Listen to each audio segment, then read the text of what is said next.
تھا. اس لیے ایک ایسا جامع اور خوبصورت کلام, سب سے افضل کلام, سب سے اعلیٰ نبی پر اتارا, سب سے اعلیٰ نبی کی اعلیٰ امت پر اتارا. اس کو اٹھا کر رکھا تھا میرے پیارے بھائی, لوح محفوظ پر کلام مجید کو محفوظ رکھا تھا. اتنے نبی آئے, کسی نبی کے حصے میں نہیں گیا یہ کلام, کسی رسول کے حصے میں نہیں گیا. رسول اللہ صلی اللہ علیہ وسلم کی دامن نبوت میں قرآن کو جمع کر کے کہا, اس سے بہترین کلام ہم نے پہلے کسی پر نازل نہیں کیا. اے محبوب, اتنا جامع کلام نے ہم نے جو تم کو عطا کیا, اس سے پہلے کسی کو نہیں عطا کیا. اس میں ایسی سورت نازل کی, سورۃ فاتحہ کہہ کر آدم سے عیسیٰ تک کئی بار ہم نے ہزاروں بار, لاکھوں بار ان نبیوں سے باتیں کی, گفتگویں کی, کلام اتارا, مگر محبوب سورۃ فاتحہ جیسی سورت کسی نبی پر نہیں اتارا. کلام اللہ جیسی سورت کسی سورت پر نہیں اتارا. کلام اللہ جیسا کلام ہے محبوب تم پر جو اتارا کسی پر نہیں, کیونکہ تو سب سے اعلیٰ ہے, سب سے افضل نبی, سب سے اعلیٰ نبی پر اعلیٰ کلام اتارنا تھا. کیونکہ ان کو جب محبوب بنایا, اب ان پر ادنا کلام اتارتا تو نبی کی شایہ نشان نہ تھا,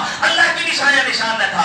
جبرائیل امین علیہ السلام حضور کے پاس آ کر کہنے لگے, یا رسول اللہ, حضرت عائشہ اس کے راوی ہے, بیان کرتے ہیں, قلبت مشارق الارض ومغاربها, یا رسول اللہ میں نے مشرق اور مغرب سب میں نے کھنگال ڈالے ہیں, سب کچھ میں نے کھنگال ڈالے, مگر فلم اجد من افضل محمد صلی اللہ علیہ وسلم, یا رسول اللہ آپ سے بڑھ کر فضیلت والا روئے زمین پر میں نے کسی کو نہیں پایا.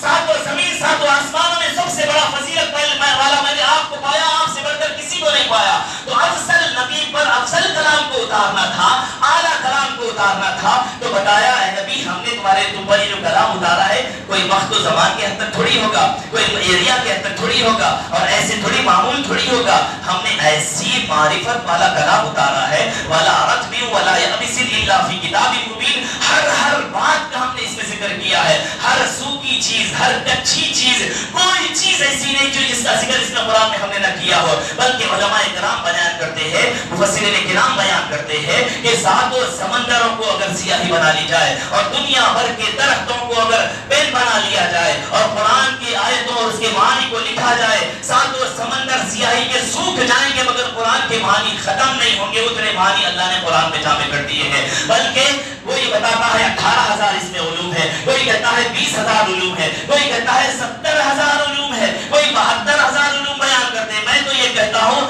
نہ 70,000 علوم, نہ 18,000 علوم, نہ 20,000. اللہ تعالیٰ کا کلام ہے, وہ لامحدود ذات کا کلام ہے, اور اس کی صفت ہے کلام بات کرنا. تو لامحدود ذات کا کلام ہے, اس کے معنی بھی لامحدود ہے. اس لیے جس زمانے میں پڑھا جاتا ہے ایسے لگتا ہے ہم سے بات کر رہا ہے خدا. 14 صدیوں پہلے اترا تھا تو لگتا تھا ہمارے لیے اترا اور ہم سے بات کر رہا ہے. 14 صدیوں کے بعد اب پڑھتے ہیں ایسا لگتا ہے ہم سے بات کر رہا ہے خدا. دنیا کتنی بھی ترقی کر جائے, دنیا کتنا بھی ہواؤں میں اڑ لے, چاند پر دستک دے لے, ہر بات کری قرآن میں ایسے لگتا ہے قرآن میں اس بات کی طرف اشارہ, اس بات کی طرف اشارہ, موبائل کی طرف اشارہ, سائنسی ترقیات کا بھی اشارہ, ہواؤں میں اڑنے کا بھی اشارہ, ہر بات کہیں قرآن میں ملتا ہے. تو اس سے پتا چل گیا اس امت کا اعجاز علم ہے. ہر امت کو نبی ایسا بھیجا جو ان کی شان رکھتا تھا. موسیٰ علیہ السلام کی قوم جادوگری میں ماہر تھی, اللہ نے موسیٰ علیہ السلام کو جادوگری کے علم پر مہارت دے کر بھیجا. عیسیٰ علیہ السلام کے زمانے میں برس کا مرض عام تھا. عیسیٰ علیہ السلام کو برس کے مرض پر اگر ہاتھ پھیرتے تھے وہ شفایاب ہو جاتا. وہ اس لیے ہر نبی کو اس زمانے کی پرابلم کے حساب سے معجزہ دے کر اس لیے بھیجا. اگر نبی آتا, اگر عیسیٰ علیہ السلام کے زمانے میں برس کا مرض ہوتا اور نبی عیسیٰ علیہ السلام بولتے میں نہیں جانتا اس کا مرض کیسا ہے, تو نبی کی انسلٹ ہوتی, نبی کی توہین ہوتی, اور بولتے ہیں کیسا نبی ہے کوئی ہماری پرابلم سالو نہیں کر سکتا. اللہ نے معجزے کے طور پر اس زمانے کی پرابلم کی سولوشن کے لیے وہ معجزہ دے کر بھیجا. موسیٰ علیہ السلام جادوگری پر مہارت رکھتی تھی. اللہ سبحانہ و تعالیٰ نے عصا دے کر کہا فضرب بعصاک الحجر, وہ ایک جادوگری کا ایک ایسا چلنا انہوں نے دکھا دیا کہ سارے جادوگر مار پڑ گئے. تو اسی طرح نبی پاک علیہ السلام کی اس امت کو دیکھا تو اللہ تعالیٰ جانتا تھا اس بات کو, اس امت کی تلخیوں کو جانتا تھا, کیونکہ اللہ تعالیٰ کو نبی کی نسبت سے اس قوم پر دنیا کھول دینا تھا, علم سے نوازنا تھا. 60 سال کی زندگی میں ساری دنیا کو سمیٹ دینا تھا. وہ لوگوں 9 سال, ہزار سال کی زندگیوں میں بھی انہوں نے وہ ترقیاں نہیں پائی. اس امت نے 60 سال کی زندگی میں سمندروں میں ندی خیرالنا بھی دیکھنے کو ملتا ہے, ہواؤں میں اڑنا بھی دیکھنے کو ملتا ہے, چاند پر دستک دیکھنا بھی دیکھنے کو ملتا ہے, دور دراز سے بیٹھ کر وائرلیس کنیکشن کے ساتھ بات کرنا بھی ملتا ہے, ہاتھ میں موبائل فون رکھ کر ساری دنیا کے نظارے کرنے کی ترقیاں بھی دیکھنے کو ملتی ہے. تو اللہ تعالیٰ نے اس نبی کو جب بھیجنا ہوتا تو ایک معجزے کے ساتھ بھیجتا تو دنیا دیکھتی اور ترقیاں کرتی, تو بولتے کہ دیکھو تمہارے نبی کی طرف تو اس بات کا اشارہ نہیں ہے, تمہارے نبی کو تو اس بات کا علم نہیں ہے,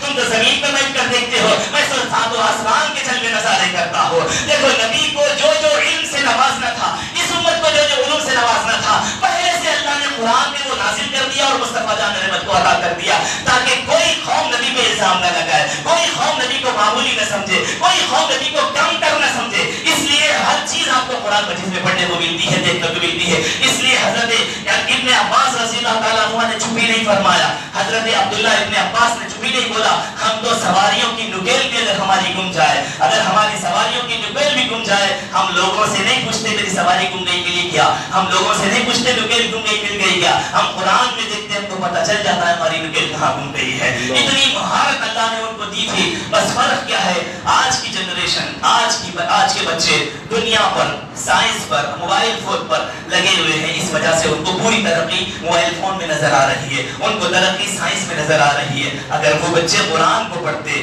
قرآن کو سامنے رکھتے، قرآن کی آیتوں میں غور و فکر کرتے، اپنا قلبی تعلق اگر جوڑتے تو پھر کیسا تعلق ہوتا، حضور سے کیسا قلبی تعلق ہوتا۔ سرکار دو عالم وہ بھی ہمارے سے پہلے بھی بزرگان دین جو گزرے، وہ بھی انسان تھے، وہ لوگ بھی انسان تھے، وہ بھی کھاتے پیتے تھے۔ جب وہ قرآن پڑھنے بیٹھتے، جب ان کو کوئی مسئلہ درپیش ہوتا، آنکھ بند کرتے بس گنبد خضرا کی طرف تصور کرتے، سرکار دو عالم کی غیبی مدد ہو جاتی، غیب کے سارے دروازے ان کے لیے کھول دیے جاتے۔ یہ غیب کی مدد کہاں سے ہو رہی ہے؟ بس وہ لوگ، انہوں نے اپنے زمانوں میں روحانیت پر کام کیا۔ ہم دکھاوے پر کام کر رہے ہیں، ہم شو آف پہ کام کر رہے ہیں، انہوں نے روحانیت پر کام کیا، غیبی چیزوں پر کام کیا، انہوں نے مادہ پرستی پر کام نہیں کیا، انہوں نے اخلاص پر کام کیا، انہوں نے عشق پر کام کیا، انہوں نے ذکر و اذکار پر کام کیا، انہوں نے علم پر کام کیا، قرآنی آیتوں میں غور و فکر کیا۔ اللہ نے ان کے لیے غیبی ایسے مدد فرمائی کہ ان کے لیے سارے راستے کھول دیے۔ یہی وجہ سے عبد القادر جیلانی بغداد میں بیٹھ کر بول رہے ہیں، قدمی ھذا علی رقبۃ کل ولی اللہ، میرا قدم تمام اولیاء کے گردنوں پر ہے۔ سرکار غریب نواز وہاں سے بیٹھ کر بول رہے ہیں، بل علی عینی و راسی، گردن پر ہی نہیں بلکہ میری آنکھوں پر اور میری پلکوں پر بھی آپ کا قدم ہے غوث اعظم۔ یہ غیب کی باتیں دور دراز سے وائرلیس کنیکشن کے کیسے ہو رہی ہے؟ یہ کچھ اور نہیں بھائی، یہ کچھ اور نہیں، بس بندہ قرآن آیتوں میں غور و فکر کرتا ہے، اس کی آیتوں، اس کے الفاظ جب بندے پر مرتب ہوتے ہیں، جب بندہ اس کے اوصاف سے مرتب ہو جاتا ہے، بندے پر اللہ سبحانہ و تعالیٰ کے کلام کے جب الفاظ کا مرتب اثرات ہوتے ہیں، جب تو بندہ جب خدا کے اسماء و صفات کے جب رنگ میں رنگ جاتا ہے، اللہ اس پر غیب کی باتیں کھول دیتا ہے، اللہ اس پر راز و نیاز کی باتیں کھول دیتا ہے، زمان و مکان سے باہر ہو جاتا ہے۔ وہ مشرق میں بیٹھ کر مغرب کے نظارے کرتا ہے، وہ فرش میں بیٹھ کر عرش کے نظارے کرتا ہے، وہ جہاں چاہتا ہے نظارے کرتا ہے۔ اس لیے زید بن حارثہ سے جب حضور نے پوچھا، اے حارثہ بتا تیری صبح کیسے ہوئی، تو حضور سے دراز کرنے لگے، اصبحت مومنا صادقا، میں ایک سچے مومن کی طرح میں نے صبح کی ہے۔ تو کیسے سچے مومن کی طرح؟ تو سرکار دو عالم بولنے لگے، اے حارثہ ذرا الفاظ پہ غور کر، تو کیا بول رہا ہے؟ سچے مومن کی طرح بول رہا ہے، ذرا بتا ایک سچے مومن کی علامت کیا ہے، سچے مومن کی حقیقت اور حیثیت اور ماہیت کیا ہے؟ ہر ایک چیز کی حقیقت ہوتی ہے، چل بتا مومن کی کیا حقیقت ہے، ایمان کی تیرے کیا حقیقت ہے؟ زید بن حارثہ بولتے ہیں، یا رسول اللہ دن میں صائم ہوتا ہوں، دن میں روزے میں رہتا ہوں، حالت روزہ میں دنیا سے کٹا ہوتا ہوں، مولا کے دربار سے جڑا ہوتا ہوں، رات کا جب وقت آتا ہے اس کی زیارت کے شراب میں، اس کی زیارت کے شراب سے مست ہوتا ہوں، دن کو پیاسا ہوتا ہوں اس کے دیدار کی شراب کے لیے، اس کے دیدار کا جام پینے کے لیے۔ جب رات کا وقت آتا ہے میرا دل دنیا سے کٹ چکا ہے، دنیا سے بیزارگی محسوس کرتا ہے، راتوں کو جب سونے کے لیے بیٹھتا ہوں، راتوں میں نیند نہیں آتی، دل اسی کے ساتھ لگا ہوا ہوتا ہے، اس کے دیدار کی طرف میں بے چین رہتا ہوں، ساری رات اسی طرح میں جب بے چینی سے گزرتا ہے، حتیٰ کہ میں عرش پر دیکھتا ہوں، زمین پر بیٹھتا ہوں، زمین پر ہوتا ہوں، عرش الہی کے جلوے کرتا ہوں، جنت میں جنتیوں کو ٹہلتے دیکھا، جہنم میں جہنمیوں کے عذاب کو دیکھا۔ یا رسول اللہ، اللہ نے اس کے دیدار کے عشق میں رہنے سے، اس سے لو لگانے کی وجہ سے یہ دنیا کے نظاروں سے ہٹا کر آخرت کے جنت کے نظارے دکھاتا ہے، تو میری رات ایسے گزرتی ہے، اس کے دیدار سے مست رہتا ہوں۔ اب زید بن حارثہ کا جواب سن کر حضور فرمانے لگے، عرفت فلزم، عرفت فلزم، عرفت فلزم، اے حارثہ، اے حارث، تو عارف باللہ ہو گیا، تو عارف ہو گیا،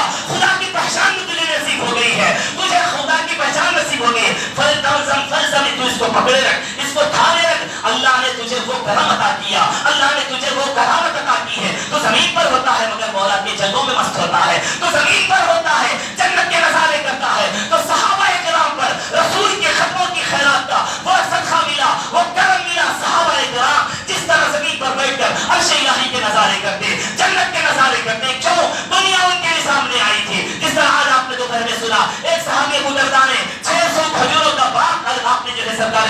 لیے قرضے کے طور پر دین عطا کر دیا اور اللہ کی راہ میں خرچ کر دیا. بول دیا یا رسول اللہ میں نے اللہ کو قرضہ دے دیا آخرت میں بدلے, آخرت میں جنت کے بدلے میں. سب کچھ انہوں نے خیرات کر دیا. صحابہ کے سامنے بھی دنیا تھی, آج کے دور کے دنیا دار کے سامنے بھی دنیا ہے. آج کے دور کا دنیا دار جب ایک آتا ہے دنیا آتی ہے اس کے سامنے ایک اور چاہیے کہ ہرس رکھتا ہے. اس لیے حضور نے فرمایا آدم کے بیٹے کو ایک سونے کا پہاڑ بھی دے دو اگر, اور ایک پہاڑ ہوتا تو اچھا تھا بولے گا, اور ایک پہاڑ دے دو سونے کا تو پھر بولے گا, اور ایک پہاڑ ہوتا تو اچھا تھا. اس کی ہرس کا گھڑا بھرتا نہیں ہے. دنیا دار جتنا دنیا طلب کرے گا اتنا دنیا کی محبت بڑھتی جائے گی, دنیا کی محبتوں میں رچ بس جائے گا. جو بندہ اللہ کے عشق میں مست ہو جائے گا اس کو دنیا لاکھ لا کر دے دے. جس طرح انہوں نے ایک سیکنڈ میں 600 کھجوروں کا باغ خیرات کر دیا. اللہ کی محبت رکھنے والا بندہ دنیا جب اس کے سامنے آتی ہے خیرات کرتا جائے گا. اس کو سکون ملے گا ذکر الہی سے ملے گا, اس کو سکون ملے گا خدا کی باتوں سے ملے گا, اس کو دل لگے گا مسجد میں آ کے لگے گا. دنیا دار کا دل کبھی مسجد سے نہیں لگ سکتا. دنیا دار کبھی اللہ کی راہ میں خرچ کرنے کا جذبہ نہیں رکھ سکتا. دنیا دار کبھی بھی اخلاص کے ساتھ مولا کی عبادت نہیں کر سکتا. دنیا دار کبھی بھی عشق الہی میں گرفتار نہیں ہو سکتا, کیونکہ اللہ نے خود بتا دیا میں وہ ایسے دل میں جمع نہیں ہو سکتا جس دل میں دنیا کی محبت ہو. میری محبت اور دنیا کی محبت یہ دو محبتیں ایک جگہ جمع نہیں ہو سکتی ہے. میں وہاں پر ہی ہوں گا جس دل میں دنیا کی محبت سے خالی ہوگا جو دل, اس دل میں ملوں گا. تو مسلمانوں اللہ نے دنیا ان کو بھی دی تھی, صحابہ کو بھی دی تھی. امام اعظم کا کروڑوں کا ریشم کے کپڑوں کا کاروبار تھا. وہ سب کچھ خیرات کر کے اپنے دین پر اپنی ساری جوانی لٹا دی. امام شافعی علم حاصل کرنے کے لیے عراق سے ہوتے ہوئے اپنے گھر کو آ رہے تھے. آتے آتے اتنے تحفے تحائف کہ اونٹوں کے اونٹ لاتے سونے جواہرات سے بھرے ہوئے. جب ان کی ماں نے کہا میں نے میرے بچے کو علم کے خزانے کو پانے کے لیے بھیجا تھا, دنیا کمانے کے لیے نہیں بھیجا, تو یہ بات جب اگر وہ چاہتا ہے دولت کے ساتھ اس گھر کو آئے تو اس سے کہہ دینا اس گھر میں اس کے لیے کوئی جگہ نہیں, کسی اور کو اپنا گھر بنا لے, کسی اور جگہ کو اپنا گھر بنا لے. جب امام شافعی کو وہ بات سنی, جب ان تک پہنچائی گئی,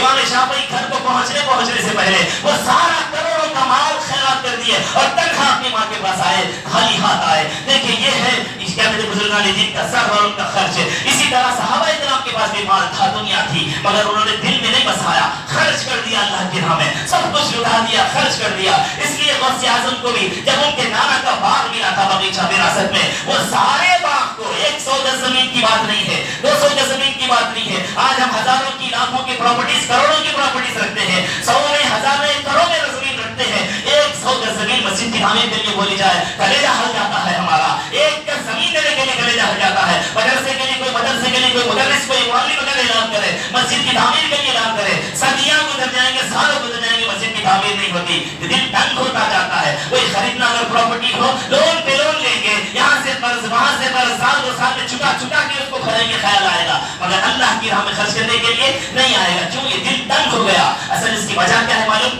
اللہ خود نہیں چاہتا کہ اس کا مال دین پہ خرچ ہو, اللہ خود نہیں چاہتا اس کا کام اس کی بھلائی کو, اللہ خود نہیں چاہتا آخرت میں اس کی بھلائی ہو, اس لیے اس کو توفیق سے محروم رکھ دیا. اس لیے سب سے پہلے توفیق کی دعا کرو, مولا میرا دل دنیا کی محبت سے تنگ ہے, دنیا کی محبت پہ تنگ ہے, مولا میرے دل کو کشادہ کر دے, اس کے دل میرے دل کو آزاد کر دے, تیری محبت میں گرفتار کر دے. جب ان کے سامنے آئے گا, جب دل کا یہ حال ہوگا جس طرح عبد القادر جیلانی رحمۃ اللہ علیہ نے سارے باغ کو مدرسے کے لیے وقف کر دیا. آج وہ الجامع عبد القادریہ کے نام سے آج بھی وہ ساری کروڑ بھری زمین عبد القادر جیلانی رحمۃ اللہ علیہ کی جو وراثت میں ملی, دین پر انہوں نے خرچ کر کے بتا دیا. کوئی ایک بزرگ بتا دیجئے جنہوں نے اپنی نسلوں کے لیے اٹھا کے رکھا ہو, اپنی آل اولاد کے لیے رکھا ہو. نہیں, انہوں نے امت پر خرچ کر دیا. یہ کب عطا ہوگا میرے پیارے بھائی؟ دل سے دنیا کی محبت نکلے گی, دل میں نور آئے گا. نور کہاں سے آئے گا؟ 2 چیزوں سے آئے گا. علم حاصل کرتے جاؤ, قرآن پڑھتے جاؤ, قرآن پڑھتے جاؤ, علم حاصل کرتے جاؤ. دل میں ایسے نور آئے گا, آپ کے گناہوں کو جس طرح ایسے لگے گا آپ کے ہاتھوں کو کسی نے زنجیر سے جکڑ دیا ہو, آپ کے پیروں کو کسی نے زنجیر سے جکڑ دیا ہو, آپ کی زبان کو کسی نے زنجیر سے جکڑ دیا ہو. آپ کی زبان گناہوں سے محفوظ ہوگی, آپ کی آنکھیں برائیوں سے محفوظ ہوگی, آپ کے قدم غلط جگہ جانے سے بچیں گے, آپ کے ہاتھ برائی کرنے سے بچیں گے. جو کون بچایا آپ کو؟ آپ کا علم بچا رہا ہے. آپ قدم پہ قرآن کی تلاوت جو دل میں نور بن کر اتری ہے, آپ کو قدم پہ گائیڈ کر رہی ہے. اللہ کو پکارا تھا الحمدللہ رب العالمین, مولا تو پوری کائنات کا پالنہار ہے. پالنہاری کرنا کس کو بولتے ہیں؟ صرف کھلانا پلانا نہیں بلکہ تربیت کرتے جانا. تو رب کو اپنا مربی بنا لیا, رب کو اپنا تربیت کرنے والا بنا لیا. بس اسی کے حوالے مولا ہم قرآن پڑھتے جائیں گے تو تربیت کرتا جا, ہم قرآن پڑھتے جائیں گے تو ہمارے لیے راستے ہموار کرتا جا. جب دل اس مقام پر پہنچ جائے گا پھر دیکھیے دیکھیے زندگی کا جو مزہ ملے گا، جو سکون ملے گا، بزرگوں کے آستانے پر سکون ملے گا، ان کی جو بشارتیں ہوں گی، ان کی طرف سے جو زیارتیں ہوں گی، وہ خواب میں نظر آئیں گے، اتنے پیارے خواب نظر آئیں گے، سرکار دو عالم کی زیارت ہوگی، نماز میں بھی کھڑے ہوں گے، اللہ سبحانہ و تعالیٰ کے تجلیات میں گم ہو جائیں گے،